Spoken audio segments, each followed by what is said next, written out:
Well, hey there. Good morning, Brickheads. Happy Wednesday to you. Hope your week is going well. You did it. You're halfway through, and I'm going to help you get through the rest of it with a fun and interesting wild card Wednesday today. So, hey, before we get into it, though, I do, as always, just want to say thank you. You know, whether you are tuning in on your favorite podcast platform, or maybe you're a visual person and you like checking things out on the YouTube page, no matter how you get this episode, I just really appreciate it. And I will tell you, the thumbnail on the YouTube page, yes, it's a little clickbaity today, but I promise I'm going to justify my answers and why it's a little clickbaity. So if you are a first-time viewer because you're like, ooh, what does this think? Here's what I want you to know. I do releases for this podcast every Monday and Wednesday. Monday is a news and rumors, and Wednesday is a wild card Wednesday. And this episode today is all about what happens on the slow decline when kingdoms crumble, when, countries are no longer the superpower, when the businesses that you know and love make simple decisions that make them no longer top of the heap. And here's the deal. Lego is no different. And how I'm going to structure this episode is I'm going to justify to you why this is an important episode to talk about. Give you a little history behind Lego, where they started, what important things happened to them to lead them up to where we are in 2025, and then what they need to do going forward. 5 things that I really think they could integrate to continue making them the top of the toy industry. Because let's face it, Lego is a Goliath, right? Lego is the Thanos of the toy industry. They are inevitable. They are toy of the century, for Pete's sake. And so you may be tuning in just to be like, Steve, you're crazy. Like, Lego is unstoppable. There's nothing that they can do to fail. They're too big to fail. Well, people tend to say that about things that are too big to fail until they fail. That's just how it goes in history. I mean, let's look at countries, right? Like the British Empire, great example. At one point in history, the sun never set on the British Empire, right? That is the famous line. But here now in 2025, they are no longer the preeminent superpower in the world. It happens. Also, like with business, let's get into something a little bit more central to a company. Apple's a great example of this. Apple was top of the heap when they were starting in the 80s, and then they kind of became a little irrelevant and almost like on the verge of collapse there in that late 90s. And then we all know the resurgence story with the iPhone and the iPod and all of those things, and now they are back at the top of the food chain. Well, Lego is no different. Here's the deal. In history, what we always say, and why I'm giving you the history on this, is there's a quote I love. And it's, those who cannot remember the past are condemned to repeat it. That is originally attributed to a Spanish-American philosopher by the name of George Santayana.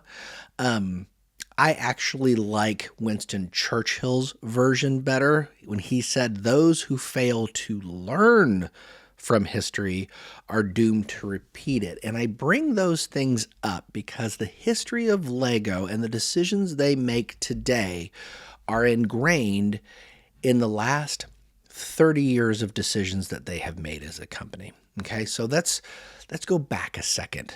It's 1932. Ole Kirk Christensen has started a new little toy company making little wooden toys, high-quality wooden toys in Billund, Denmark. Calls it Lego, meaning Legot, play well, and things are going really well. Ironically, play well. Anyway, his son, Godfried, he starts to see, for example, in 1942, there's a huge fire that burns down the factory, and it could have been just the end of Lego right there, but Ole Kirk rebuilds, but Godfrey kind of sees the writing on the wall that Lego needs to adapt. And one thing that he thinks is the future of the toy company is plastic molding. And not just specifically plastic molding, but into a brick building system that kids can use to play with. And he experiments throughout the late 40s and into the 50s. And by the time 1958 rolls around. We all know it's that famous, they submit the patent for the modern day Lego building brick, both in Europe and then in July, I believe, in America. And then they doubled down on this. But here's the funky part. As they were going through, it was only a small contingent of their business. Like in the 1950s, the woodworking toys were still the majority of their stuff. But the plastic that they were trying to produce was only like 5 to 7% of the business. But they doubled down on it, and they started producing the Lego building system. And then, so here we go, between 1960 and the mid-90s, you got about 35 years in there where Lego experiences year-over-year growth for their business. Their revenue is going up, their bottom line is going up year after year, and they goes from a small company to a very much a dominant company, both in the late 70s into the 80s. And by the time you hit the mid 90s, Lego, in some ways, it's almost too big for its britches. You have to understand the board at the time. All of these people have been in this company for decades. They have very much instituted the philosophy of if it's not broke, don't fix it. And they're like, this is what we do. And we are not going to change from our process of what we were going to do. But in the 90s, life was moving pretty fast. You had the digital frontier, and you had Lego starting to experiment in these different various fronts. Not only did they have the Lego building brick, but then they experimented more with theme parks. They got onto the digital frontier and video games and stuff like that. But they also started revamping what they held dear, and that was that Lego building brick. Instead of sticking with like minifigs, they went to things like Jack Stone or Galador, and they all failed massively. Let me put that out there. They all failed massively, and here's the deal, and why I bring all this up in general is because 1996, they thought they could do no wrong. By 1998, they experienced their first loss in sales, which drove them to innovate in weird ways to try and fix the company. They didn't have a clear heading, but they were going to do whatever they could do. And again, that's where you get the Jack Stones and the Galador and things like that. And then by 2003, so we're talking literally 5 years, they are hemorrhaging money, literally losing like $300 million plus a year in revenue. And they are weeks, if not days away from filing for bankruptcy.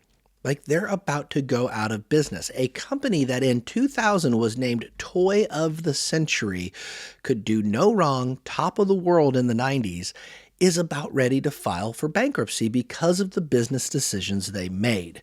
And so there were things that happened. First off, the big thing, they got a new CEO who streamlined the business, cut out the Jack Stones, the Galador, sold off the theme parks, closed factories, did a whole lot of things to streamline Lego and get back to the basics to make Lego what it was. And it took them another full decade to really become, again, the quintessential gigantic toy company. And by 2015, 2016, Lego is now the biggest toy company in the world. Okay, there's your brief history.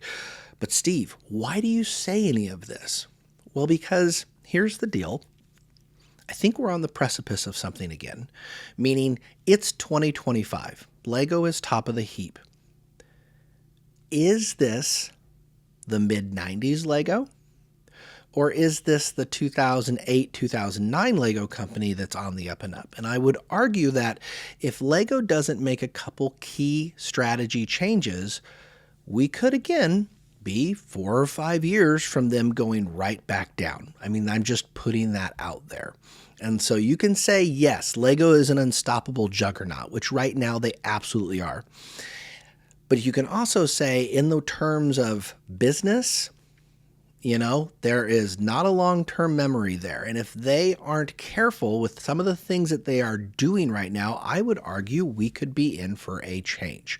And so that's the history behind it. That's why I give you that, because I do not want it to be doomed to repeated, because I love Lego. I absolutely love Lego. And I would say up until really a year or two ago, I would consider myself a Lego purist. But here's the deal. Within the last year, because of the Lego changes they're made, even a hardcore Lego purist like myself is exploring different brands. I recently built some Adam brick sets. Adam Reed Tucker used to do the architecture line, opened up his own company, the Adam Brick. They are fabulous sets. It's not Lego. Lumi bricks. You can't argue the fact of, and it's not Lepin, okay? Let me be specific for those about you that know a lot about Lego. Companies like Lepin are a Chinese knockoff of Lego, and they weren't a good product. Nano Brick, not a great product. Mega Blocks, that'll make you go straight to Lego because it's not a great product. Their quality wasn't as much there. But things like Lumi bricks or the Adam bricks, it's getting better. And it makes, if a purist like me can look at that, you kind of go, maybe Lego should pay attention as well. So anyway, I say all of this to say, I hope they do these things because I want to see Lego successful. I love Lego. I love it.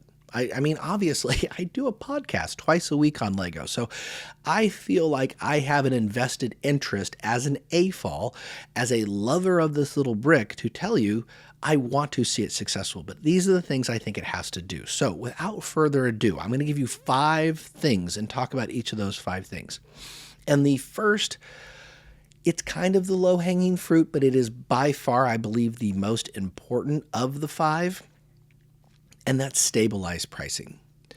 Look, I know prices are going to go up. I know we have inflation. I know in the world we live in today, it's very complicated. I'm not going to get into a political discussion, but we know there are outside forces that are raising prices for a lot of stuff. And that directly affects businesses, whether it's Lego or something else. But beyond the inflationary costs that is going to raise the price of a product, Lego products have risen substantially in 2025, like outside of the norm. We're talking anywhere between 10 to 30%, depending on the type of Lego set we're talking about. And that's not to mention all of the partnerships and the IPs that they're having to pay, all that money that's going to like Disney because of their partnership. And so we have seen that the prices really, really raise. And this is not to say Lego hasn't always been expensive. In fact, I actually did a podcast, episode 25. It's called The True Cost of Lego, because in that episode, I actually look at Lego throughout different decades to see, is Lego actually going up in price, or is it just always been expensive?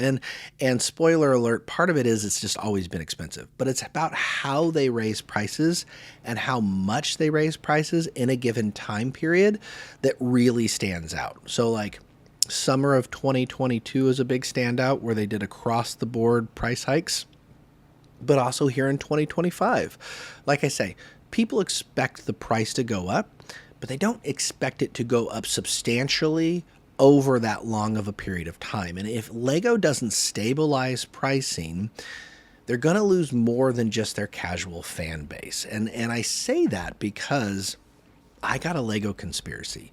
I've shared it with you before, but the more and more I look at it, the more and more I really think it's more than just a conspiracy. But ready? I'm going to put on my tinfoil hat and I'm going to share it with you really quick.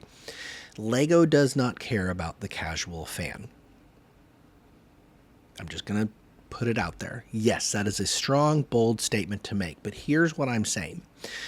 Lego has doubled down on its adult welcome mantra, meaning 2020, 2021, they realized the market for their product is not with the 8 to 15-year-old demographic.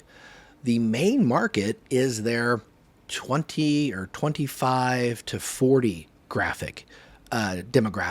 Your Gen Xers, your Zennials, your Millennials, basically people like me. And they realize we're the ones with the wallet. And while we're in there buying those expensive sets, then yes, we're going to buy sets for our kids. And so Lego really doubled down on adults welcome.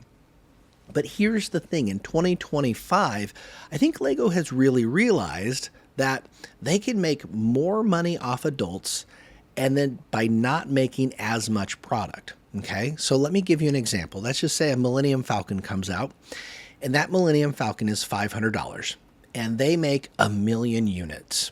Okay, so they make X number of money off those 1 million units. If they charge $1,000 for that same product, and they make half as many units, technically they've made the same amount of money. But here's the asterisk. They are actually, bottom line, it shows you, that's the same amount of money, right? They're actually making more. And they're making more money because of the intangibles you don't see, meaning operational costs. Okay, so a Lego factory can only produce so much Lego. And a Lego factory running 24/7 costs X a number of dollars to run. If they're trying to make 1 million units of a product, it's going to take the operational costs, at a certain level to make it. But if they're only making half of that product, it's less operational costs. It is less materials cost, but they're charging twice as much, which means they're still making their bottom dollar. Okay, it just, from a financial standpoint, from a business standpoint, it's very smart until you alienate enough fans of the product, meaning they are targeting the hardcore AFOLs. They are targeting people like me where they go, yeah, we're going to charge $400 for a USS Enterprise for 3,600 pieces. We know the casual fan is not willing to spend $400, but we know the hardcore fan is. So it's more advantageous for them to charge $400 than, let's say, $200 or $300 to move a few more units. Plus, in that regard, the factories don't have to work as hard, which means they get to stay up on their product. They're not behind on things, and it just is going to make them their amount of money. So yes, Lego is not worried about the casual fan. The thing, though, is there is a tipping point. There is a point in there where even the hardcore fan has to justify their costs. And I sit here and I go, a 3,600 piece Enterprise is incredible, but is it worth $400? Or a Death Star. Like, I didn't spend, I'm a hardcore Star Wars fan. I am not spending $1,000 on this Death Star. I'm just not, And so there is that tipping point in there. So what can Lego do? Well, they can stabilize prices. And not only stabilize prices, but they can get back to some of that focus on the mid-range sets. I'm talking those sets that are like $30 to $50 or $60. If they can focus on making quality sets, because you can have like the Game Boy, the Mineral set that just came out, you can have smaller sets still be high quality product. And it still is enough to have the casual fan come in. So if Lego is concerned about the casual fan, they need to get back to concerning themselves with that mid-range product line. It's just how it goes. Everything cannot be premium top tier. If it is, then, like I say, you drive away the casual fan in efforts to just only target your premium fan. And Lego has been doing this all of 2025. The question is, when will it stop? I don't know. So that's number one, stabilize prices. That's a big thing. Let me know. I mean, do you think I'm right? I'm just saying, just looking at it logically, do you think I'm right? Do you think I'm wrong? But moving on, number two, Lego needs to embrace the past. Here's the deal. I just talked about the fact that they are focused solely right now, in my opinion, on the adults welcome lineup, whether that's Lego Ideas, Lego Icons, Star Wars, you name it. Lego adults is their focus. Well, if we're going to do this, let's embrace the past.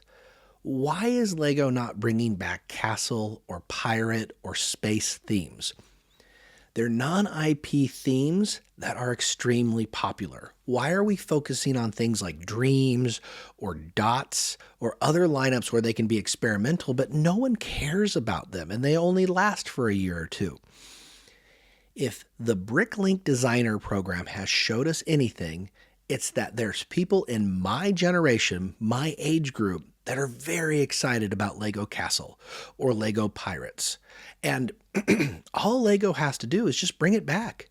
Bring it back. And then you have literally 4 or 5 different factions of minifigs, the one group's like the wool, right? They have the timber wolves and all that. And you can release multiple castles, multiple forts, things like that. And I think people in my age group would actually go bonkers for it. And I don't have sale figures. I wish I did, but I can almost guarantee you that Lion's Night Castle was a huge bestseller for Lego. I'm sure it made them a ton of money. And it made them a ton of money without them having to pay residuals to Disney. Why are we not doing more of this? So embrace the past. Bring back the thing that the adults want. You're already targeting adults. Well, bring back the childhood. That's what makes people love Lego. It's that memory that they associate with it. It's not a one-off like a Lion Knight Castle or the Blacktron like Renegade. It's not a one-off. It's the theme coming back to support your main lineups. And then in addition to that, Lego Classics. It would be super simple if Lego was ever actually serious about killing investing, because I have a pretty popular podcast episode saying Lego investing is dead. And if it's not dead, it's pretty much on life support. If Lego wants to really, finally be done with investing, all they need to do is Lego Classics. And when I say Lego Classics, what I mean is this: re-release the old sets. And it's not just because like they did with like Blacktron Renegade, right? But really lean into it as a theme where the fan base knows in this theme, all it is are truly old sets that have been re-released with probably some minor modifications and some modern building techniques to make the set better. We already do this with like Star Wars UCS sets. I mean, you just see it all the time. Why not lean into that? They already have the designs. They already have the classics. Who wouldn't go out and buy a 1978 yellow castle, and just modernize it slightly, but call it a Lego Classics. So I think if Lego did this, they would also kill the resale market, which I would think would be beneficial for Lego. Because no one's going to go buy a set and sit on it for 10 years knowing that Lego could re-release this thing. It just would go away. And so by embracing the past, they're going to make more on their bottom dollar. Beyond embracing the past, though, that's number 2. Number 3, they need to embrace the future. And I know that sounds a little counterintuitive to what I just said, but embrace the future. What I mean is, let's look at a lineup like Lumi Bricks. Lumi Bricks, if you don't know what that is, it's basically Lego-like building bricks. And their shtick is all of their sets are lighted kits. They're all lighted kits. And it's really cool. Like I have some aftermarket light tailing sets that I put on some of my Lego Icons cars. And when you see someone who's not into Lego, like they'll come in, they'll look and they'll be like, oh, that's a cool looking car. I like your Mini Cooper. I'm like, oh, you want to see what it does? And I plug it in and it's got headlights that light up and the interior lights up and they're like, wow, that's amazing. Here's the deal. You don't have to add to the price to integrate lighting, but you could have an entire section of the store that is literally just separate lighting kits that people could buy. Oftentimes with a company like Apple, yes, you go in and you buy the phone. But what are you also doing? You're buying the accessories that go with the phone. It is shocking to me that Lego has not realized that you can have accessories that go to that Lego set. You want the Enterprise? Yeah, come and buy it. Look, over here, we also have a lighting kit that goes with that. it's not that much entry. It would be super easy, and it would be a way for them to embrace and up their market value and up their sales without having too much internal cost that's going to not destabilize prices. You can still keep your enterprise at $400, but then someone can go over in that same pace, in that same moment, and buy that $30 lighting kit, and they can light up their enterprise. It just seems like a no-brainer. And then beyond that, let's talk about the technology. Lego really needs to revamp the Lego Builder app. They need to make it more user-friendly. There's no reason here in 2025 why we can't have apps that are very super friendly and easy to use. I mean, it is a functional app, but it could be more intuitive, meaning there could and should be community sharing. You could have all those digital mocks, and there should be a better integration with BrickLink and Studio. Lego already owns BrickLink. Why wouldn't we have a better integration with BrickLink? It's only going to mean more money for them, because if you're talking about the hardest of the hardcore AFOLs out there, mocks are life. And to have them be able to use a very easy, integrated, and intuitive Lego Builder app, you're only going to make more money off of them. And then you have those bulk buys. It's just, like I say, two simple things that they can do to basically embrace the future and broaden what they're already doing. It's not just about Lego sets. It is about the accessories and the things you can do to make those existing sets that much better. So, okay. And then, moving on from there, like I said, so far we've had stabilized pricing, embrace the past, embrace the future. The last two, this one, number 4, they need to rework the community and LAN in general. Here's the deal. The Lego community is incredible. This entire community, you tuning in right now, it is one of the best communities out there. It is a tight-knit group of very supportive, positive people who just love the Lego brick. That's part of why I do this. I love the interaction with you, and the community is amazing. But the way Lego interacts with this community is honestly not. They interact well with LAN, and LAN by itself is not bad. LAN is the Lego Ambassador Network. That means people who, your big influencers, certain designers, people like that, they are a part of LAN. And then those LAN members have certain privileges like early access to Lego sets, early access to reviews, things of that nature, which on the surface sounds good. It's people who are not related to Lego, but that are under Lego rules that are promoting Lego product. Sounds great. The problem is it's a monopoly. LAN is a highly controlled monopoly. And what I mean by that is, like, I had someone comment the other day that they love Tiago. He is a great YouTube creator, does amazing reviews, and I think he's probably a great guy. But here's the deal. He has the Enterprise in his hands right now. This set does not come out till the end of November. He has already done his full reviews and all of those things because if you're a LAN member, you have early access, and you're just waiting for those embargo dates to lift, and then you get to do what you want. Unless you are basically a really top tier creator that has a lot of people following you, it makes it basically impossible for others to break through. So, there's no reason why they can't do a tiered system. I'm not saying people shouldn't work to get into the system. They should have to prove their mettle, to prove their worth, to be able to become part of LAN or something that is associated to it. But it's hard, like for me, I'm a low-level creator, and I don't want you to think like I'm only saying this because I'm a creator on creators. People like me, as well as LAN members, we are a voice for this product. And so I think Lego could do a much better job at integrating more voices with their product and still have it be controlled, because for me, I'm not a member of LAN. So that also makes me a wild card. I'll show you pictures that have been leaked. Why? I'm not under any umbrella. Sure, Lego can come after me, but once something's out on the internet, it's out there. So instead of just letting it be out there and letting wild cards like me go over it, make a tiered system. And that way you widen your voice to the devoted fan base.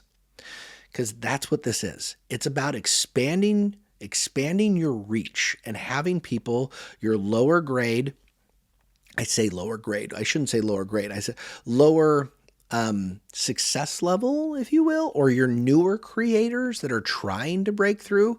It gives them more of a voice where they can share the love of Lego with you. So, and then, maybe it could be like a creator program. Like I said, like a tiered program. It shouldn't be LAN or nothing, Also with that, just more transparent collaboration paths. Right now it's hard to work with Lego. Like if you're a person, unless you're a huge influencer, if you're someone like Tiago or even someone like Brixie or Spitbricks or someone like that who's at a high level Lego ambassador, it is really hard for them to be able to collaborate and work with the guidelines of Lego. So again, that would be my thing that they need to do. And then let's see here. So yeah, rework the community. And I just mean it in a positive way. Your goal at the end of the day is to have not only a devoted fan base, but a wide range of devoted fans, because it only expands your appeal. So there you go. And then last, but certainly not least, lean into fan design rather than IPs. The saying is, more heads are better than one. All you have to do is look at Lego Harry Potter right now to see why that's so important. Or even Lego Star Wars. God bless those design teams. The people on the Lego Harry Potter design team who work for Lego, extremely talented. Extremely, extremely talented, and I do not want to take anything away from them. But there's only so much as a designer that you can do. You are one brain. And if Lego has taught us anything in the last 3 or 4 years, it's that things like Lego Ideas or the BrickLink Designer Program, the reason they're popular is because people around the world are collaboratively building amazing sets and submitting those amazing things that it's just beyond what a design team could do. It's just really as simple as that. And with like Lego Ideas, here's the thing. Lego Ideas could also be a tiered system, meaning we get some of those, they're doing a better job year after year of doing little challenges. So you can have Lego gift with purchases and things like that. If we want to embrace the mid-tier range of sets, Ideas can do that as well. It doesn't have to be a one-stop shop because it's getting too big for its britches. Our last review session was 146 sets and they okayed 6 of them. It's only going to get bigger. So they really need to do a different tier structure that continues to develop the fan model designs because it's the hottest thing out there. And then beyond that, like I say, BrickLink Designer Program, it has only proven that people are interested in this. And yeah, people would still design it with a lesser, like Ideas gives you 1%, BrickLink gives you 5%. But there's less sets with that. You could actually lower that threshold and people are still going to submit designs. I'm just saying, like, it doesn't have to be about IPs. And yes, I know 2026 is going to be all about Pokemon, and I'm all up for it. I'm looking forward to the Pokemon sets. I think it's great. If you don't like Pokemon, you better close your eyes next year because that's all it's going to be. But we can't get away from the simple fact that it's the designers out there in the world that are producing some of the best sets. It's why Ideas is so good. It's why it's such a good seller. And yes, maybe like the Minerals won't be as good a seller as the Goonies set. I get that because you have different niche type sets. But in general, it's just better than some of the tired themes that are still going on. It's just how that works. So anyway, and then finally, why can't they use BrickLink? I hope they are, but BrickLink, Rebrickable data, that data is gold. You would think that would help them target a little bit more going back into like the classic themes like castle or pirates or space. So, but there you go. There are my 5 things. Like I said, we need to stabilize pricing. That is job one. So that you don't drive away everyone. You still have to have a casual fan base. You need to embrace the past. If you're leaning into Adults Welcome, well, duh, really embrace their past because it's nostalgia that sells stuff. And because we're seeing it with 80s ideas right now, embrace the future. There are ways to embrace the future without increasing cost. Not everything has to have a sound brick or a light brick that ups the set by $30. These are things that can be considered accessories that Lego could sell and integrate into their stores or online very easily without increasing set prices, but people then have the option to spend the extra money. And then finally, like I said, rework the community with LAN and how that works, their transparency on how Lego themselves interact with the community. It is good, but it is not great. It could be so much better. And then finally, like I said, embrace the fan design.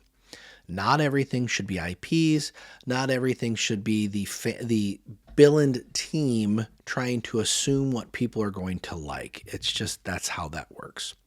So, but there you go. There are my 5 things. Kind of a long episode today, but hope you enjoyed it. If you want to know more about the history of Lego and its rise and its fall and its rise again, I've got a good book next to me. It's by David C. Robertson. It's called Brick by Brick. I mean, the book is a little old now. I think it's over a decade old now. But this is really chronicling Lego all the way up to about 2013, 2014. It would be interesting to see him release an updated one for 2025 and what he has to say about it. But like I say, it's a good book. Highly suggest the read and highly suggest checking out those other episodes that I was talking about so you can get a better idea of this isn't just me making up stuff. I'm doing research to give you what I believe could be good educated guesses for moving forward because I don't have Lego sales data. So it is hard for me or any other user to come up with an exact thing without that sales data, but it is what it is.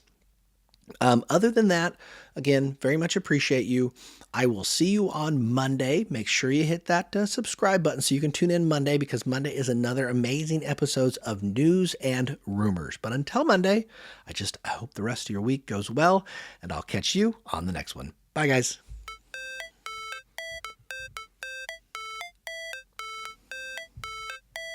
How it's supposed to feel.